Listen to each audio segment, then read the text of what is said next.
One of the things that the service does, which I haven't seen other services do, that may be because I haven't inspected them or I'm not aware of it, but it's certainly quite new to me, is the cognitive stimulation therapy groups, CST for short.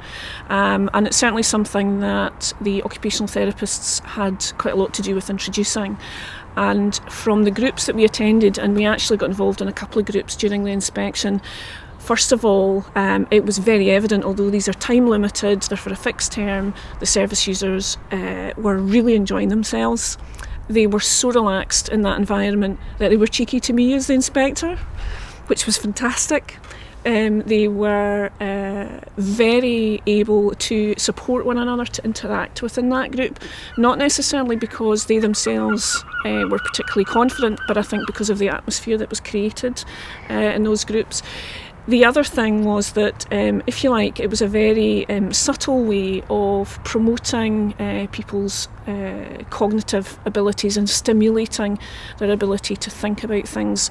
And what it also did was it then at times went into a reminiscence type group, because as they started to talk about perhaps songs, music, experiences that they might have had, and that might be through because they were joking with one another about something, or it might be that there was a life experience that they want to talk about within the group. It brought out emotions which you wouldn't get in a normal conversation. For example, on the menu today for lunches, what would you like? We're going to do this group this afternoon, do you fancy getting involved? It's a method of bringing out, I think, other interactions which are not necessarily promoted through just a normal discussion.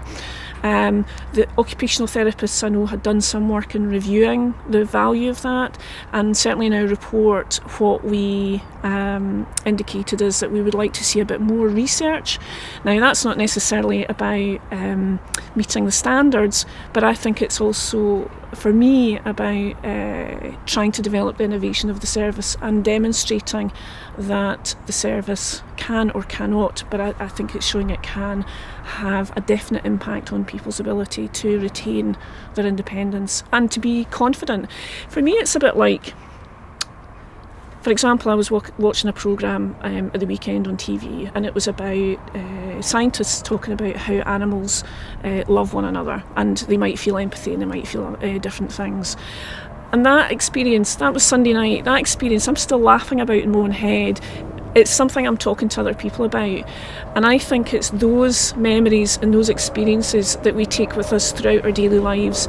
If we can capture that through a support service that people come to, and it might be the only thing that they attend in a week, it might be the only people that they see in that week, then that adds quality to life, adds purpose to life, and I think it also lifts mood.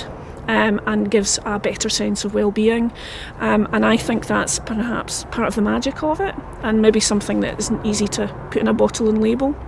I think the other thing that I'm not so sure that other groups do is, in talking to the staff, they link extremely well with other agencies. So for example, if there are other issues for people which are not necessarily things that this service can deal with, then they can call reviews, they can involve other agencies to try and find other ways of supporting these individuals. And they've got some very good examples of how they've managed to do that, which has actually enabled some people to be more independent.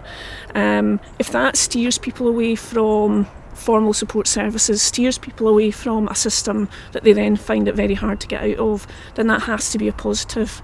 I think the flip side of that is I'm not sure that other agencies necessarily understand what the service does and how well it does it.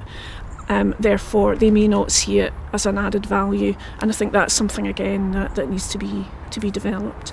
But I think the cognitive stimulation therapy groups are certainly part of the magic of this service, and I think give it that innovation, give it that life of its own, which I think means that you've got a very happy and stimulated group of people that are coming into the service, and that's what we saw during our inspection. It's just a snapshot, but you can't falsify that. It was very genuine.